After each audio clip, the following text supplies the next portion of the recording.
Earlier I talked making a homespun shirt, and I'd mentioned that you'll need buttons for the collar and the cuffs. With a basic homespun shirt, it's kind of interesting to do a basic thread button. I have some that I've done. These are commonly used in the 18th century.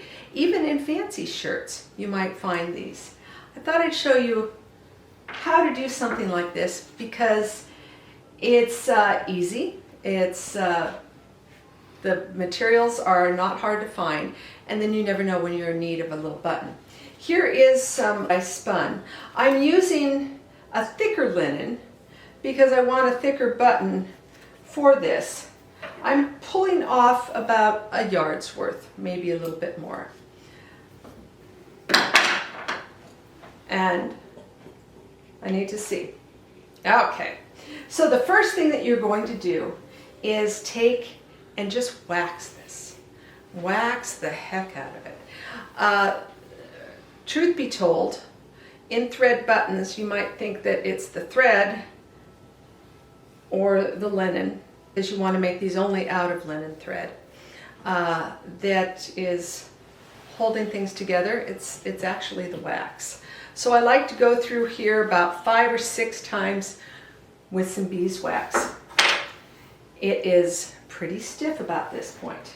Now you're going to take a button stick, and what a button stick, they were just carved out of wood, nice little point, little end. Very often in your sewing kit as a colonial woman you might use this as a bit of a to pound, maybe use this as a stiletto, but I'm using it as a button stick. And so this point I'll start about 2/3 down, and I'm going to make sure that my thread is covered. I'm going to go round and round and round, and first I have to catch it. That's one good thing about that. And so you'll go round and round. You want to catch it on itself, and you might go, if you have a fine linen thread, you might go as much as 30. I'm going about 20 rotations around, and then I'm going to pull it off. And so it makes a nice little donut shape. So you have a nice little round thing, and then you'll decide, do you need to make it even thicker?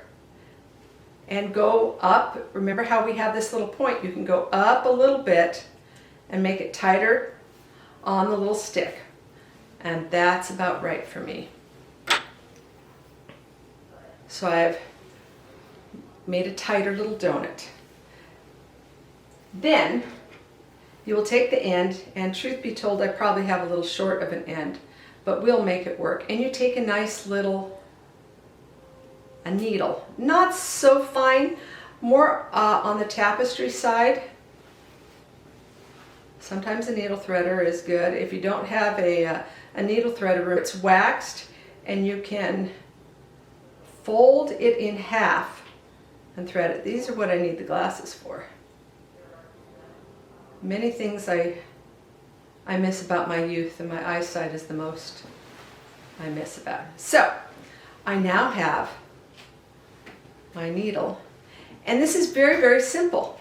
All you do is you'll go round, you'll go through this little donut, you'll catch the end and pull it very tight, really tight. I'll try not to pull it at its tightest up this way. You want to pull it right up against the button itself because you don't want to break your thread.